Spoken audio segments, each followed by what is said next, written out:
Daming bee guys, oh. Kala ko may sasakyan na paparating guys ba. Uni pala ng honey bee. Oh. Nadapo sila sa may bubungan. Delikado guys. Baka makagat tayo. Dami. Yan. Ayan. Nag-arrange kasi ako ng mga dahon ako dito guys. Halamanan ko. Yan. Ulat nga ako guys, ang daming bee oh. Ayan sila oh. Oh. Hindi pa yan sila kakagat guys kasi wala pa silang honey.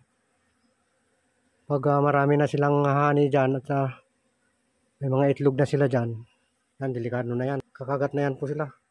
Hahabulin ka na yan. Pakiramdaman nyo yung tunog niya guys. Ayan oh.